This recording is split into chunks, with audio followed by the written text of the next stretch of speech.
What's up, man? Well, you must be a new arrival. I'm Andre of a store wrap. If you require smithing, then speak to me. If you require smithing, speak to him, guys. He will get you started out. Learn gesture. Hooray! Hell yeah, the manliest gesture in the game. And we can also purchase items and upgrade our stuff, which we are going to do, definitely. Longsword, yes please. Give me damage. I want damage. We are going to need it. I kinda used my souls already, so can't do much. Yeah, there's a couple of them. I think one of them is Dorothy's or Dorothy's Gnawing. Yeah, that's... Dorothy, as I understand, was a particularly crazy evangelist from the Way of White, and her own version of Gnawing is unique. It's like stronger than the usual ones, right? I think you find her in Irithyll, if I recall correctly. And you can backstab her quite easily because she's just crying and distracted. But yeah. What else does Andre say, I wonder? Most weapons and armor are mighty sturdy indeed, but every hunk of metal has its breaking point. If you notice durability running low, it's time to repair. You can ask a blacksmith like myself, or do it on your own with a grindstone. The nice thing about weapons, they never betray you, so pay them a little respect, eh? Andre and his love for weapons, all the way in Dark Souls 3, and he still says the same thing, right? There are two types of weapon forging. There's reinforcement and there's ascension. Reinforcement is simple. It strengthens the weapon and nothing more. A simple task for any blacksmith. Hell, you could even do it yourself with a smith box. But ascension's a finer art. It alters a weapon's properties. Indeed. Ascension is the territory of we blacksmiths. A smith box just won't do the trick. Start out with reinforcement. When that loses its charm, you can consider ascension. As you've noticed, this land is flush with the mad and wicked. You won't make it through the night without employing my services. I love how games tell you about mechanics without going out of character, you know? This is how most games should do it, I believe. Instead of going, hey player, you can reinforce weapons by bringing me items. He is like, hey, you won't make it through the night without employing my services. Like, this gameplay mechanic is important, don't neglect it. It's basically what the game is saying, right? But in character, finding a way in character to say it is important. Let's talk to him one more time, then we're gonna move on. You can forge armor just like you do weapons. This land is flush with the mad and wicked. It is indeed, man. Whether you forge weapons or armor first, well, Weapons first, absolutely. Weapons. nobody wants to see you go hollow. So whatever you do, you'd better do it well. Weapons first. It's better to kill the enemy faster. The enemy can't damage you if there is no enemy to damage you. That's my philosophy. And I like to play with tanky characters, and I still think like that. There is nothing to tank against if there are no enemies, you know? Don't get yourself killed. Neither of us want to see you go. Or rather, there is no reason to tank if there are no enemies, sorry. I can't English right now, I'm sorry. Amazing chest ahead indeed. Alright. We also have this guy down here, which we are absolutely not going to mess with right now. Just wait until I get Lightning Spear, man. I'm gonna be back for you. I promise that. But yeah, this is Andre. He's a blacksmith. And another gameplay mechanic which was understandably simplified was weapon upgrades and ascensions, right? Because even as a die-hard Dark Souls 1 fan, I gotta say, weapon upgrades are weird. The way you have to upgrade your weapon to a specific tier and then it becomes eligible to be ascended through a specific path, and then you have to upgrade it to different tiers to have it be eligible for different paths of upgrade is convoluted, and It was understandably changed, I believe. Huh, we have this huge castle here. And the gates are closed. I wonder what this is. Can't even interact with this. And this man right here, this man in a peculiar suit of armor.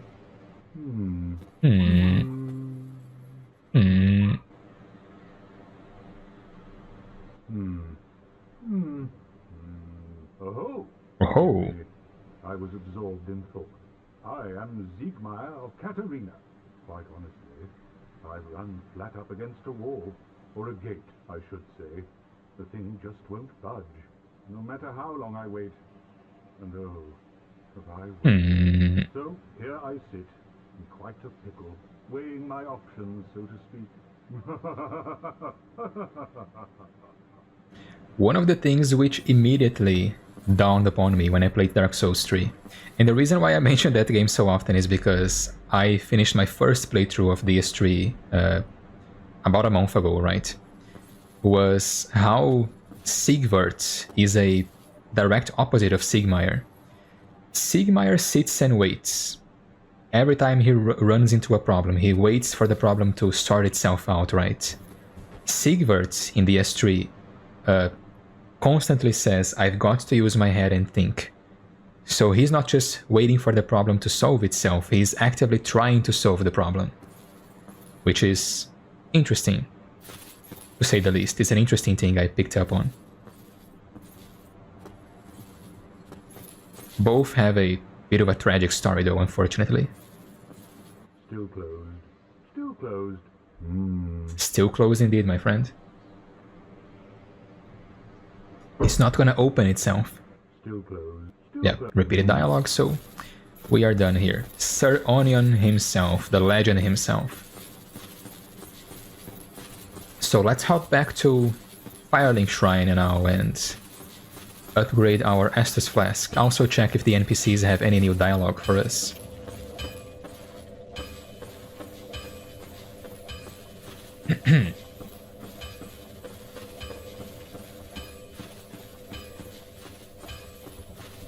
Still miss Solaire though, man. I miss having a friendly NPC, you know? The ones we got in DS2 and 3 never quite scratched the same itch, I believe, as Solaire did. We do have Lucatil and Benhart in 2, but it's more like they are both losing their minds and just so happen to be going through the same journey, you know? Andre is our resident buff boy. Absolutely, he just wants to help us get through the early game a little bit easier, you know? And also drop some useful hints as well. He's the one who tells us about how... what are they called again? Divine weapons can be useful in the catacombs. But yeah, like I was saying, no Solaire in DS2 or 3, quite sad. And this is the lift, I wonder... This is a lift actually, I wonder where it will take us. As a new player, just imagine taking this lift down for the first time. Low on health, no Estus, huffing and puffing, and then... bam. You are back at Firelink Shrine. Imagine the feeling, guys. Amazing level design is all I'm gonna say, alright? Amazing level design. But alright, we are back. Where's the music though? Where's my soothing... Ah, there it is. Thank you, game. Game was actually listening to me. Do we have soul items? Because I want to buy a miracle. We do have some. Let's be careful not to use the Firekeeper soul. I believe if you try to use the Firekeeper soul, the game actually gives you one extra message going, are you sure you want to use this? Like, are you doubly sure, man? Because you are not supposed to do that. You're not gonna use it though. Hello? Hello. I will teach you miracles. A promise is a promise, after all. Can we buy heal? We cannot. That's 4k souls. Okay, that's quite expensive, man. I don't think we have enough souls for that, even in our inventory. Come again. Yeah. The effectiveness of the teachings depend upon your faith. Let's talk to him more, actually. Let's see what else we get. I am going to pay for extra dialogue, by the way. I know it's not so efficient, but we are going for lore in this playthrough, so... Oh, miracles, I presume? Yeah, miracles. And also information. An undead mission? Yes. Regrettably, I cannot share that with you. But you are my pupil. Perhaps if you show your faith. Yeah, so we are not getting heal anytime soon. One hint though, if you are going to use this, use it when you don't actually have a lot of souls on you, because the amount of soul he asks from you scales to how many souls you're carrying. So I actually made a mistake here. I shouldn't have popped those items, those soul items, before doing this, but you know, it is what it is. Very well. I can surely tell you, of all people, undead clerics are given a mission to seek kindling. Kindling is the art of feeding bonfires with humanity. Through kindling, we shall one day be granted magnificent powers. Interesting. Very well. Okay, let's repeat it again. So again, that's how the Way of White ends. In other words, Gwyn and the other lords, basically the gods, are fooling humanity, right? They keep telling you that, hey, you should totally kindle bonfires, it's going to give you power, and also conveniently, to get rid of the curse, you have to burn your humanity away at a bonfire. That's literally just humans throwing away their nature, their inner darkness, which is a natural thing to them, right?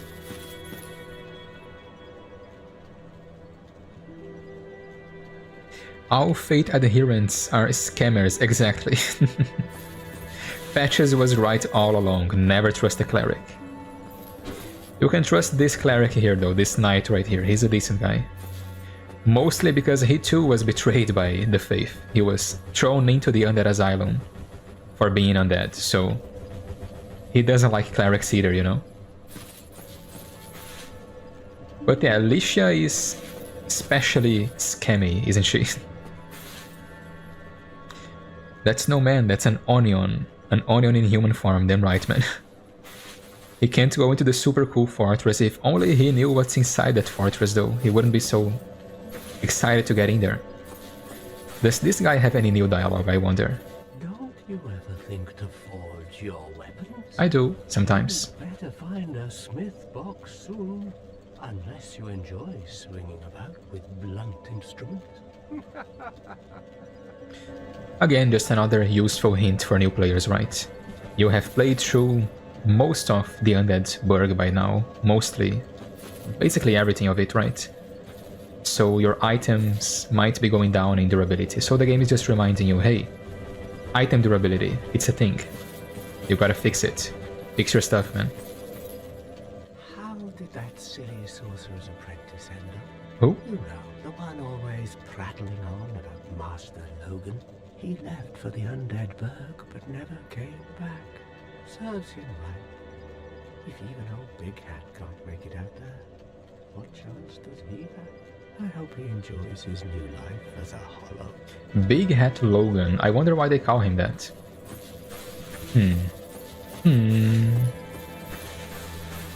Guess we'll never know. So yeah, this guy also makes mentions of NPCs who were implied to have been around here in Firelink Shrine but went missing. And we might just run into them later on. We never explored down here, did we? So let's check this. Who is here? There's a lady here. No response, she cannot speak. Hey lady. She cannot speak, okay. Can you reinforce my Estus Flask? Thank you. Alright. Now we have an Estus Flask +1. Do we have any soul items? We have a Soul of a Lost Undead, which is not going to be enough, I'm afraid.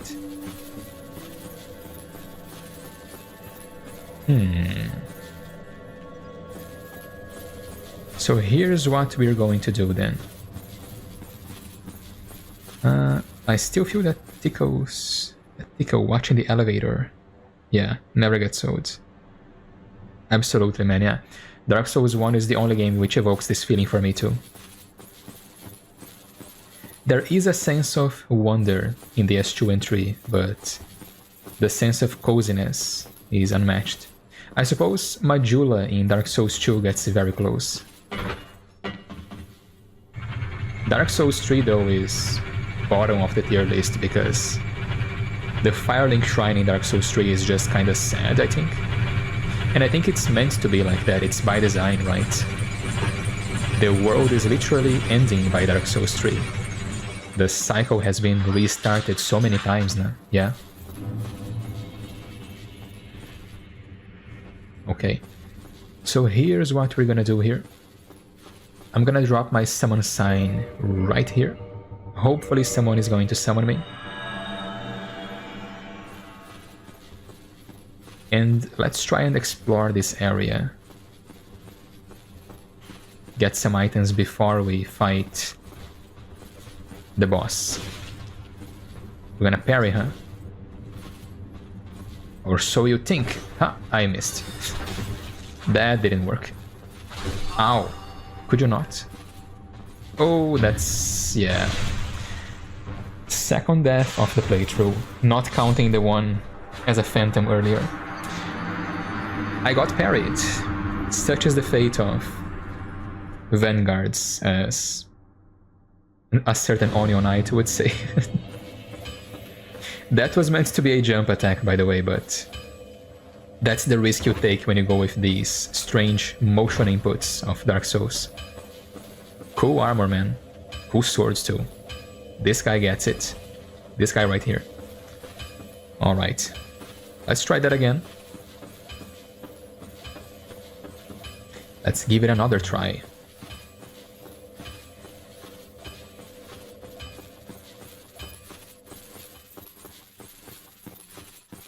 Round 2. Those Balder parries hit hard, yeah. Also, their shields have crazy block frames because, I mean, these guys also reflect me, so... I was gonna say that other enemies don't reflect as much, but they do. Excuse me.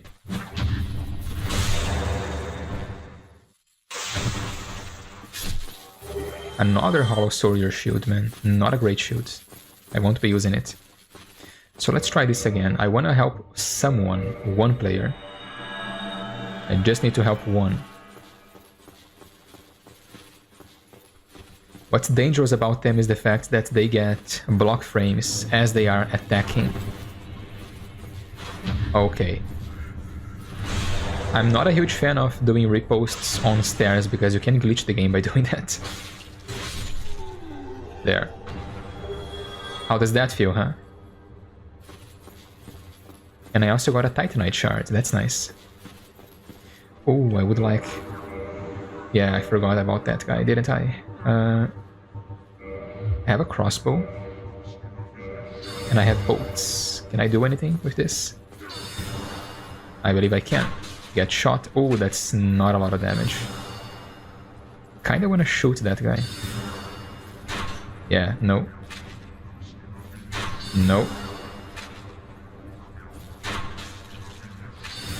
I'm gonna do some damage to this guy before I rush in. I don't think I'll be able to kill him with just the crossbow. That's cheesy, yeah, I know, but... I like shooting things, okay? Okay, I might be able to kill him with just the crossbow. Yeah, there we go. He did buff the hollow guys, so I should be careful. These guys hit like a truck while they are buffed. Oh, there we go. Double kill. Thankfully they are quite aggressive, which is to their detriment. Oof, there we go, nice. Double stab.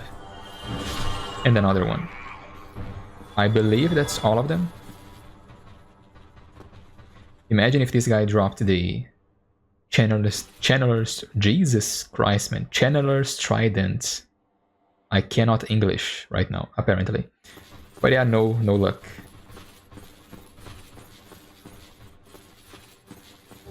Another soul, that's gonna be useful quite soon.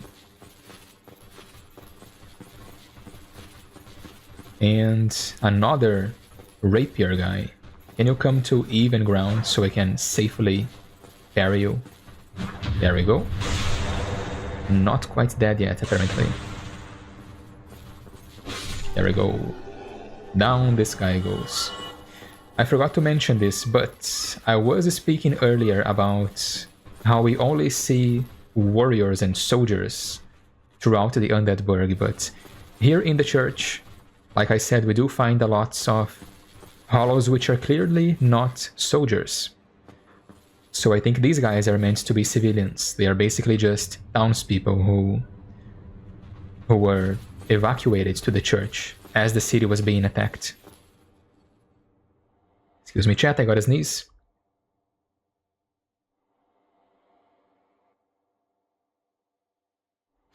Alright, hopefully I did mute my microphone. I tried to hit the hotkey as soon as I could. I am being summoned, yay! Alright.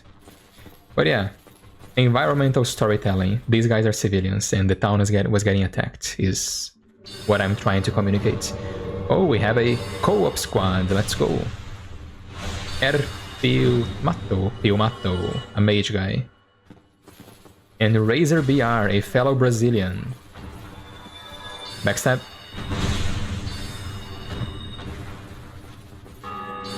The Channeler was most likely collecting test subjects for Sith. Because we do know these guys are spread throughout the game for the sole purpose of collecting promising test subjects for Sith the Scaleless. And if you do leave Rhea of Tolerund here and save her from Petrus, eventually she gets kidnapped and ends up in the archives, in the Duke's archives. Okay, the mage guy should back up. I'm giving you space, my guy. Back up. Let me go ahead because I am the knight. Okay. I am the knight, said freaking Batman. I am vengeance. Oh, next step? Alright. My man is using the reinforced club. Solid choice of weapon. Also, how does he have that armor? That's like late game stuff, isn't it? That's the Firekeeper set. But yeah, Joshua, that's what the Channeler was doing there, I believe. And also, just enforcing the will of Gwyn, I imagine, through Sif the Scaleless. I suspected the Channeler wasn't from these parts when he showed off those sick dance moves. Yeah, man, absolutely. Those hollows can't dance like that. They don't got the same moves, man. Not even close.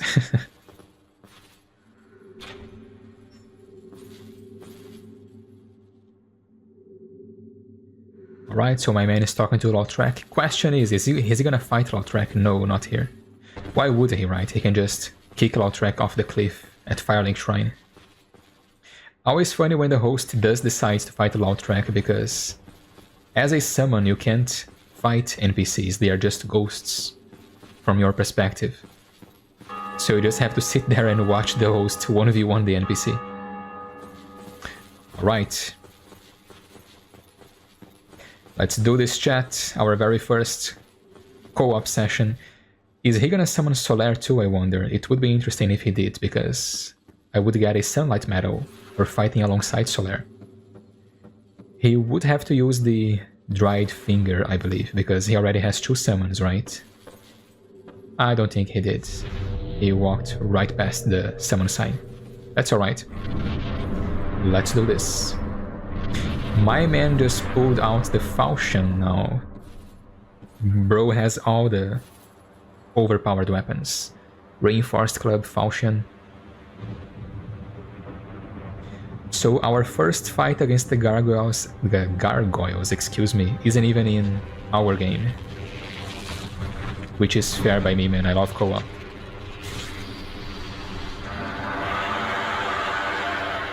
Awesome cutscene too, by the way.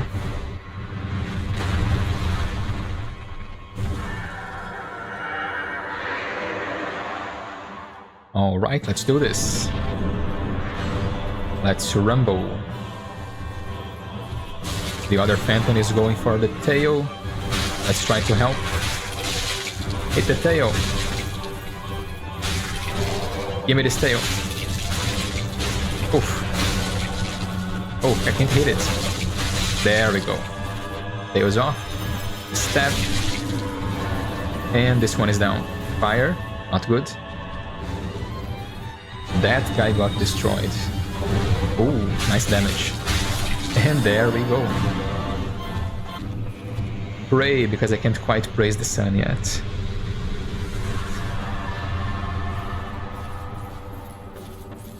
If only we got Trident, I would demand we spin it over enemies with each boss defeated. That would be cool, man.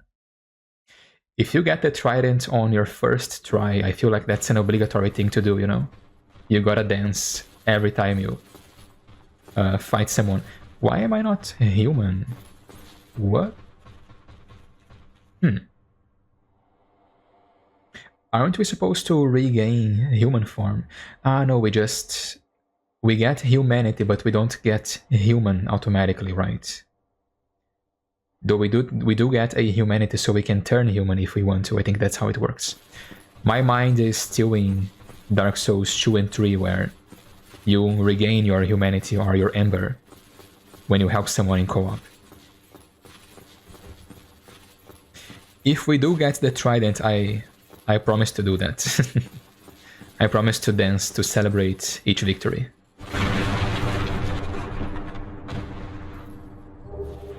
Humanity. Have we gotten any items we should be reading, I wonder? I don't think we have. Nothing interesting from a lore perspective right now. We do have plenty of weapons, which I will be using, by the way. I like having a small arsenal of weapons, you know? And they will be mostly knightly weapons, so you guys can expect maces, swords, great swords, and spears and halberds. This kind of stuff. Seafless Goonies, collecting goodies to experiment on. Yep. Oh, exactly. So human, are you? Then I am in luck. Could you help me? As you can see, I am stuck without recourse. I mean, it would be the right thing to do, right, chat? We were also stuck in a cell not too long ago and someone helped us out. What's the worst that can happen? Let's help him out. I'm sure nothing bad will come of it. Thank you. Yes, sincerely. I am Knight Lautrec of Carim. I truly appreciate this. And I guarantee a reward. Only later. A reward? Yes, very sorry. Your reward will have to wait. I've just been freed.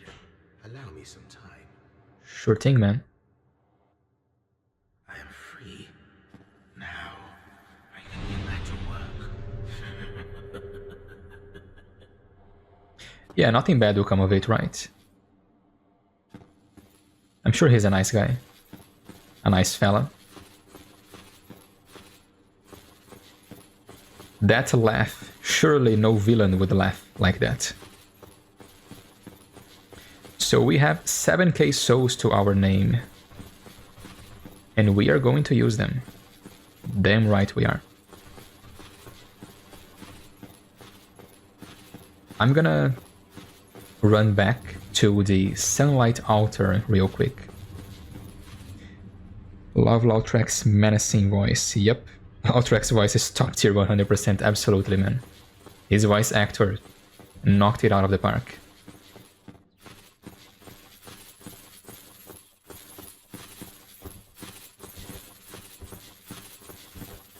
Reminds me that there is a Lautrec impersonator who usually comments on Dark Souls content on YouTube.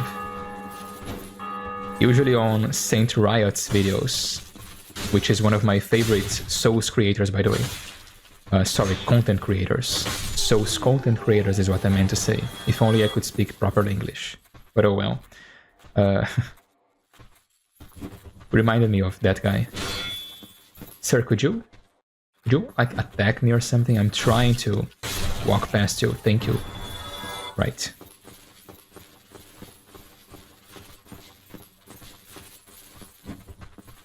And there we go. Also, how interesting how in Dark Souls 3 turns out Carim is inspired by real-life Wallachia, because the Earl of Carim, named Arstor, is known as Arstor the Impaler, much like Dracula the Impaler in real life. So, we got a Dracula-inspired character before Elden Ring's DLC, except he was only mentioned by name in Dark Souls 3. But still quite interesting. Makes me want to play a Dracula character in Dark Souls 3, you know?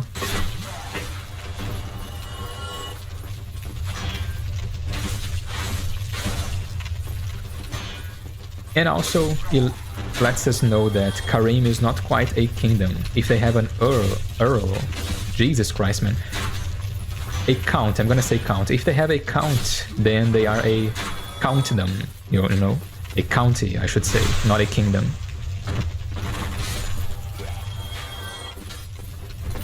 This guy is shooting us.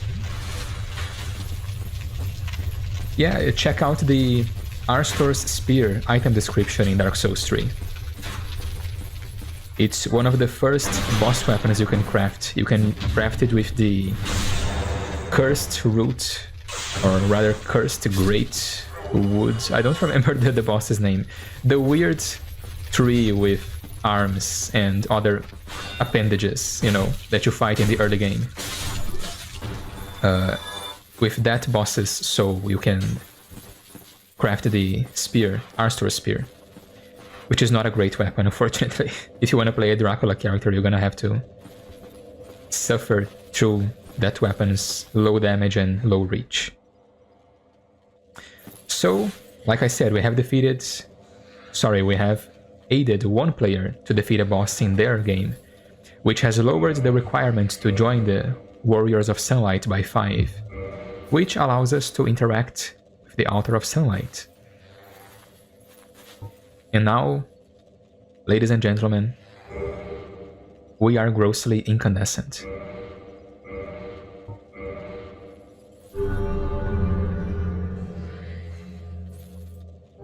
Hell yeah.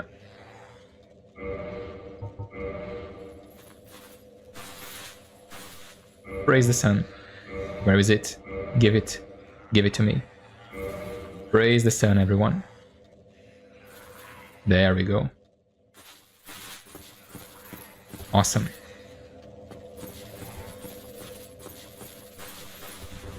It's absolute cinema. And of course, obligatory lore mention here. That's the Nameless King. Right? This statue right here, that's the Nameless King. And now we know, and we can see it very clearly, that it's the Nameless King. Back then, in Dark Souls 1, or rather, when Dark Souls 1 was young, we thought it was Ornstein, we thought it was Solaire, but no, it was the Nameless King all along. He has the same cuffs around his wrists, the same clothing, the same spear. That's him. Now we know. It all links back together. And I love it. So, what should we do now? You saved him, and his first words are that he will Vimo you for saving him later before disappearing with a menacing laugh. What a stand-up guy. Yep, not suspicious at all. Also, he does rewards us with a sunlight medal. And we do find Lautrec's summoning sign in the same areas where we find Solaire's summoning sign, which to me implies he summoned Solaire to help him, and just like throws the sunlight medal away, you know, like, what is this, man? This is rubbish. Like, it has no value to him, you know. Also, the idea of super charming and optimistic Solaire fighting alongside brooding, moody Lautrec just puts a smile on my face, you know? I want to see that. I want to see this turned into a TV series. Not by Netflix though, that would suck. That would be terrible. So here's what we're going to do. One final stop at Firelink Shrine. Just to get another miracle. We do have the souls for it.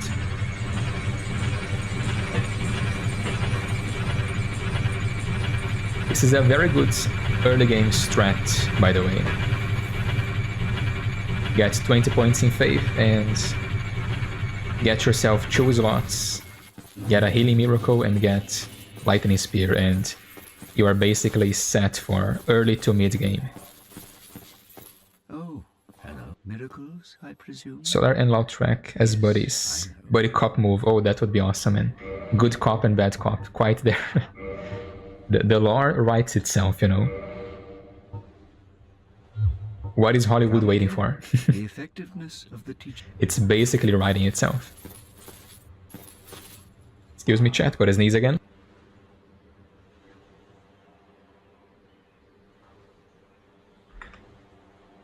Alright, there we go. Did I unmute? I hope I did. Yeah, it's unmuted. So back we are. Back at it we go. Let's level up a little bit more and then we'll be off. What soul level are we, by the way? We are currently at soul level 22. I think I might hold off on leveling, actually. Yeah, I might, because I do want to engage in some early level co-op with this character to get some more medals as soon as I can. So we're gonna use these souls in weapon upgrades instead.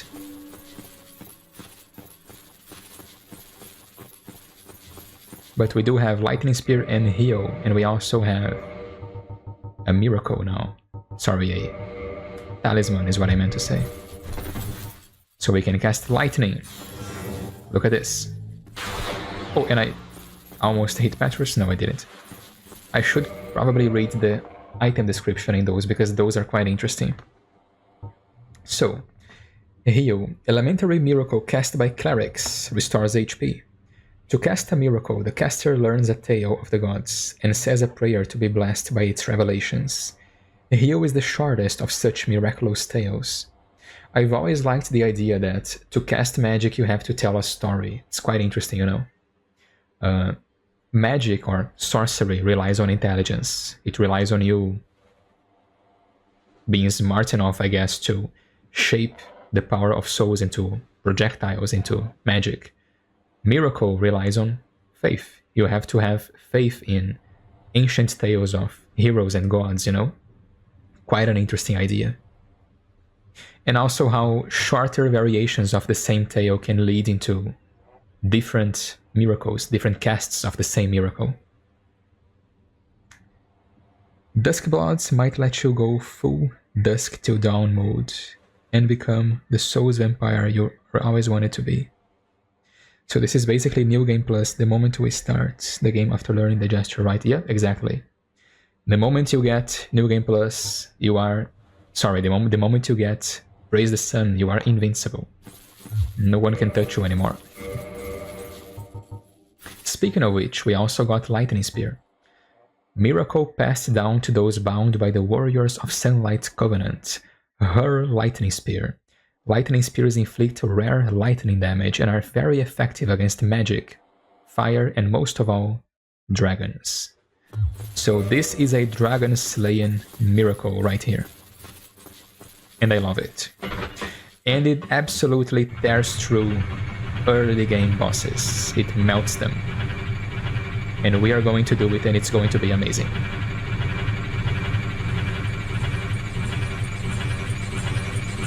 I have good memories of playing my early level Sunbro character, sorry, low level Sunbro character, and helping new players, actual new players, you know, players who were clearly learning how to play through the level. And it was really fun, man. Super fun. I like being a support character, what can I say? Yeah, not this time, man. Oh, he got me. Come on, man. Do I have to parry you again? Okay, do it. Oh. There we go.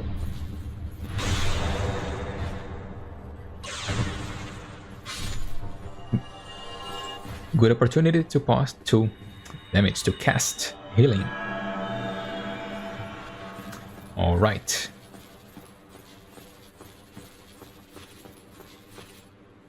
If I turned human, I could summon Solaire to help me. Should I, chat? Should I summon Solaire? What do you guys think? It's not like the Gargoyles are a difficult boss, right? So what do you guys say?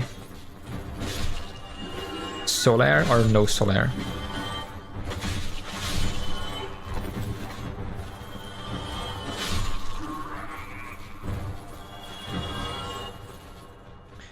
I meant to show Lautrec at Firelink Shrine, but in case you guys didn't know, if you talk to Lautrec now before fighting the Gargoyles, you can actually summon Lautrec to help you against the Gargoyles as well. But I completely forgot to do that.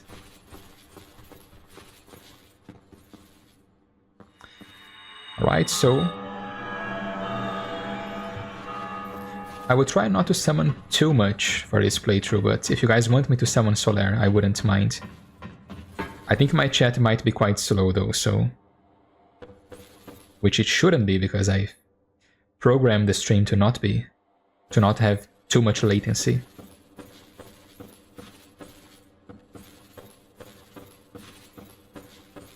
Well, sorry chat, I don't know if you guys have replied already or not, but I'm gonna fight the Gargoyles now.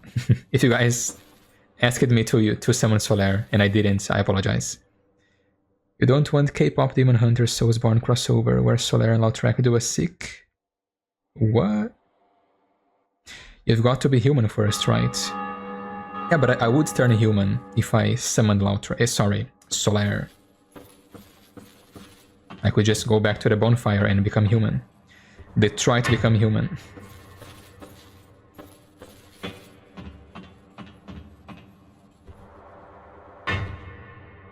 Sick musical number about praising the sun. Man, that would be something, let me tell you. And it wouldn't be the craziest thing I've seen this year, so... After K-pop Warriors, you know, nothing surprises me anymore, man.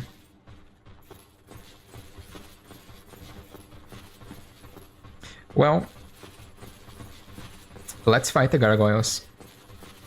It's not like it's gonna be difficult anyway. We are going to absolutely melt it with our lightning spears. If I do die, which is unlikely, I will open humanity and summon Solaire. How about that? So let's do it.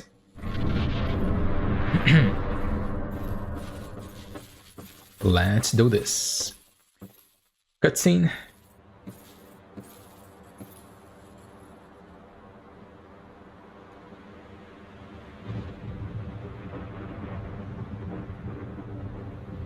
Yeah, my string is not that delayed now that I look at it. Like about 10 seconds delay, I would say. For me, anyway. Awesome cutscene again.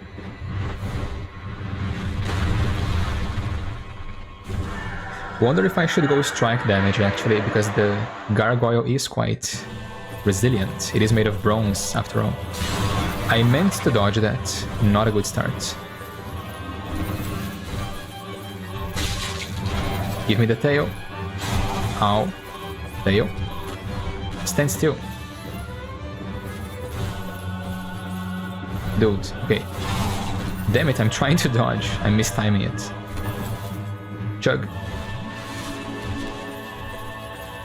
Okay, now I dodged it. I can't hit the tail though. Let me have it. I want the axe. Ah, that's not the tail though, that's like its leg. Over here, man. Ah, damn it. That's not the tail either. Okay, I thought I died. I might summon Solaire just so I can cut its tail more easily, honestly. Let's see how this goes. Stand still, damn it. Maybe I have to block. Okay. Almost got it.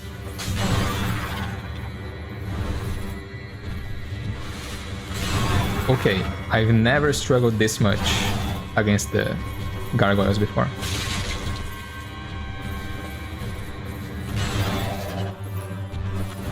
Damn it. Okay, do not knock me down.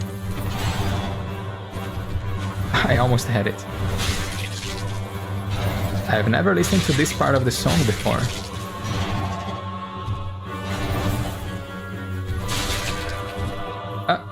Why did I kick? And now there's two of them. Amazing. And I'm dead.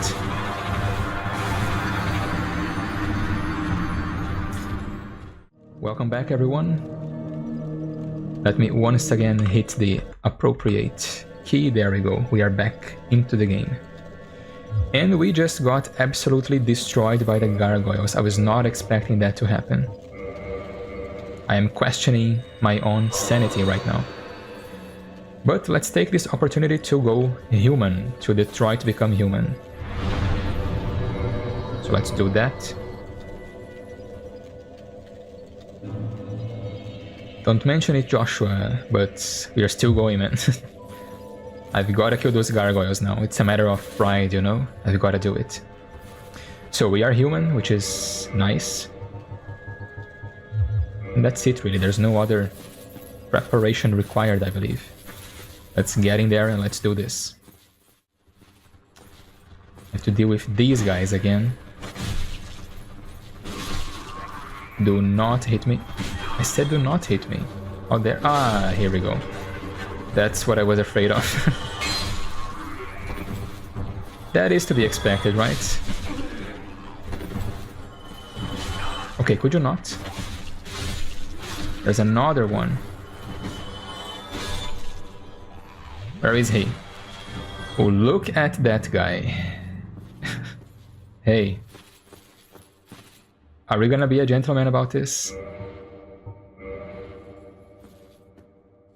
I don't think so. Looking at your armor, it makes me think you are not going to be a gentleman, but sure, let's do this.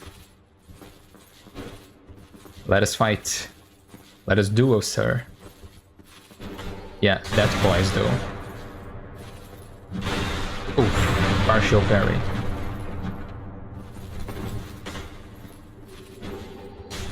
Good? Oh, not good. Good connection though. Like good. Oh my goodness, okay. That wasn't good. Now there's a bunch of knights running after me. Oh, he is being a gentleman. Okay, let's deal with these guys.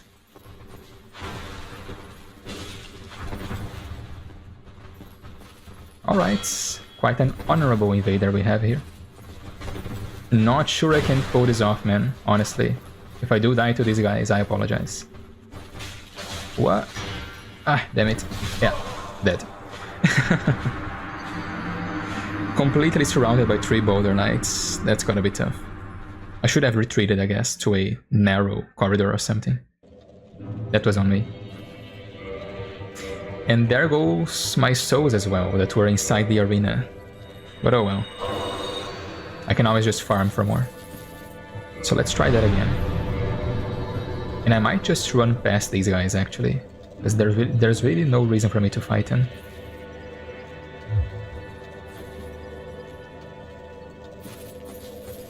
Yeah, it's cool when an invader has some honor, which they don't have to, honestly. There's a lot of debate about this, right?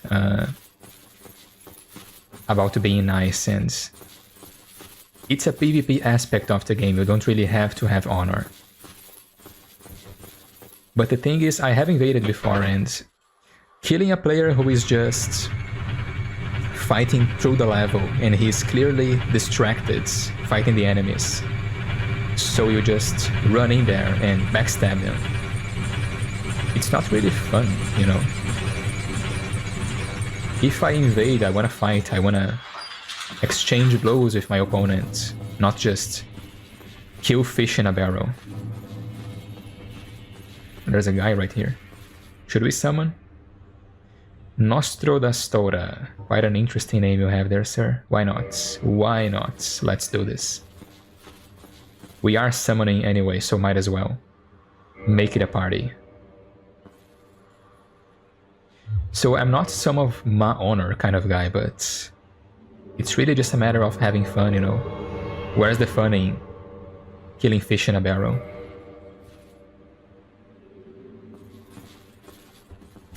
Greetings, sir. You are most welcome. And let us proceed.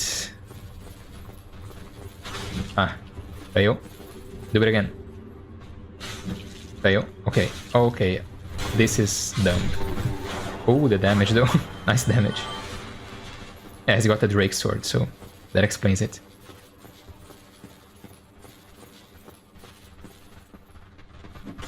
He was stacking a lot of armor though, like that was the giant set and the Crown of Dusk. I was afraid of seeing some magic popping out of nowhere, you know. Alright. Gonna pop a heal real quick. You good there, man? He's good. He's alright. Yeah, let's do this. I am summoning Solaire just to get myself a medal, because I would like to get Great Lightning Spear eventually, and we need 10 Sunlight medals for that. Solaire summons are basically a free medal, if you manage to help Solaire survive until the end of the fight, you know? Yeah, let's do this. Are you watching the stream, sir?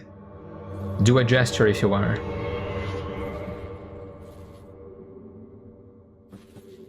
Let's see. Maybe not, maybe not. Alright, that's okay. Let's do this. Hello? Yeah, chambered inputs. Not a fan of that.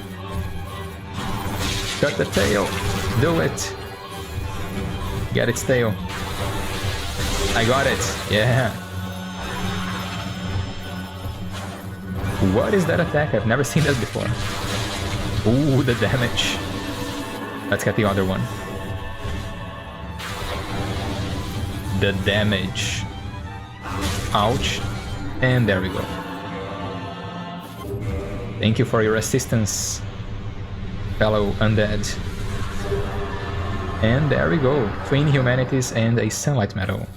And also a gargoyle helm. Which actually looks kinda cool. Look at this.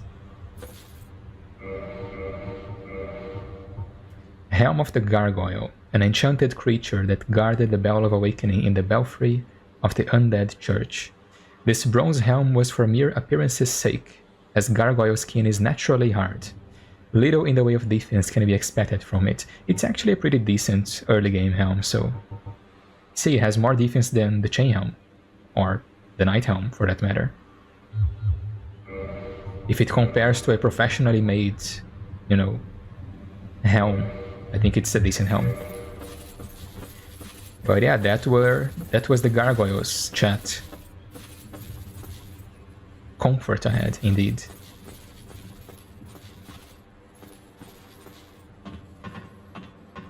Yeah, Lightning Spear early on is kind of ridiculous. I like using it against the Moonlight Butterfly. It absolutely destroys it.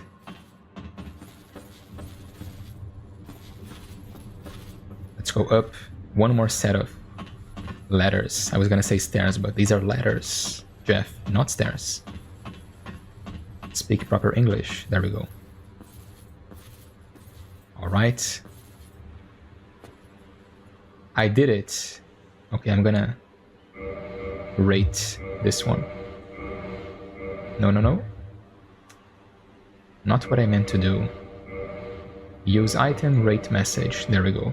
I did it. We did it, friend. And let's pull the lever. Awesome cutscene, by the way. But they are all awesome in this game.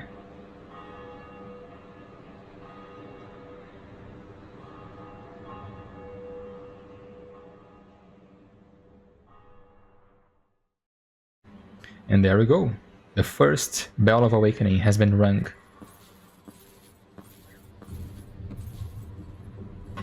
Now down we go. Only one more to go. And then we'll see what this prophecy is all about. Man, it's been fun. It's been a while since I've played DS1 from the beginning, you know? It's been a lot of fun. How you can see Sense Fortress from there, absolutely, man. Like, the level placement is on point. And you can actually see the Bell of Awakening from the Undead Church, you know, this one from Sense Fortress when you are there, you know?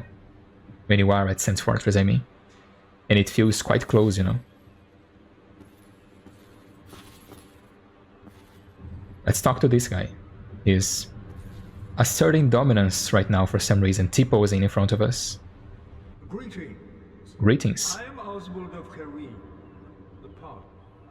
Thou appearest to lack faith, yet magnanimous unto corpse. Cometh thou to confess, or to accuse? For indeed all sin is my domain. All sin is my domain. And now we get another, maybe the second or third best gesture in the game. Well, what is it? What rings you got? What can I say? Legends never die. Legends never die, chat. Bloodbite ring. One of the infamous bite rings commissioned by Sir Arstor of Carim. Oh, so here it is. Here he is, man. Interesting. So here he is a knight. He is Sir Arstor. So he became a duke or a count later on? Because in DS3 he is referred to as Arstor, sorry. I didn't actually remember that. Interesting. So things happened between DS1 and 3. This guy ascended from a knight to the position of a duke, or Interesting. Despite the dreadful rumors surrounding its creation, this ring is an unmistakable asset in its ability to help prevent bleeding. And the same goes for the poison bite ring. Same description.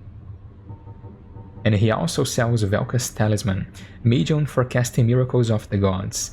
This black tuft of hair that serves as a talisman belongs to Velka, goddess of sin. It casts miracles not by drawing upon faith, but intelligence. Quite an interesting build possibility here. I've never gotten around to playing with this, but having just enough faith to equip a few strong miracles, you know, something like Wrath of the Gods or Great Lightning Spear, and then going intelligence and combining it with some spells, would make for an interesting playstyle, I think. Not for this playthrough, unfortunately. Karmic Justice, Miracle of the Black-Haired Witch Velka. So here she is referred to as a witch, not as a goddess, which is interesting. Temporary auto-counter versus heavy damage. For each sin there is a punishment, and it is the task of the goddess Velka to define the sin and mete out the punishment. Interesting too. Also very interesting miracle. To just counter gank people, because if they are stun locking you, you can just bam, explode them. I think it triggers if you just block the hits too, I believe. Which can be quite interesting. They also have purging stones to sell. Ash-colored stone encasing a skull. Secret treasure of Arstor, the Earl of Carim. Okay, so here he is an Earl, not a knight. So I suspect some translation shenanigans are happening here. This does happen quite often. In the same way that Velka is sometimes a witch and sometimes a goddess, Arstor might be sometimes a knight and sometimes an Earl. Reduces curse build-up and breaks curse. Humans are helpless against curses and can only redirect their influence. The Purging Stone does not dispel curses but receives them as a surrogate. The stone itself was once a person or some other being. That's quite dark, isn't it? Like this thing was a human or some other creature and you are passing your curse on to them, basically. But it's interesting how humans have a very OP way of getting rid of curses too, because there is a spell which sacrifices your humanity to remove curses. So this thing, which is normally unremovable, right? Once you are cursed, that's it. You can only pass it on to somebody else. You can't get rid of it. Humans can. They can just cast this spell which pulls out a piece of their own humanity and throws it away. And with that goes away the curse too, which is quite interesting. Indictment, which you are going to buy 1. Slip sold by Bishop of Velka, Goddess of Sin.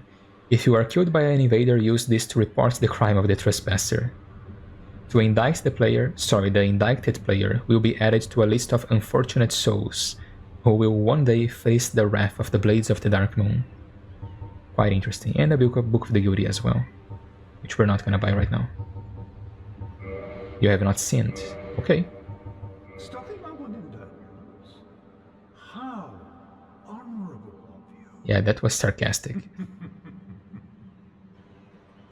And yet another obligatory comparison to Dark Souls 3, or rather, how Dark Souls 3 continues the theme set in Dark Souls 1. Servants of Velka in this game are implied to be very skilled swordsmen. And you can actually see it on this guy. He has 2 rapier sheaths, or rather a rapier and a dagger sheath on him, because he does use the parry dagger, I believe. So they use rapiers, right? Which is usually associated with being very nimble, very agile. In Dark Souls 3, we have the Church of Londor, which is implied to be a continuation of the cult of Velka, right? There is some connection to Velka and Londor in Dark Souls 3. And the sisters who we meet in Dark Souls 3, they are also skilled swordsmen, except they use, well, at least one of them uses a katana, the Dark Drift katana. And Sister Fried, although she uses a scythe, it is said that before she opted to use a scythe, she was also a very skilled swordsman. So she might have used a rapier for all we know. So again, DS3 continues the theme established by Dark Souls 1. Very, very interesting. Unsolicited lore curiosity.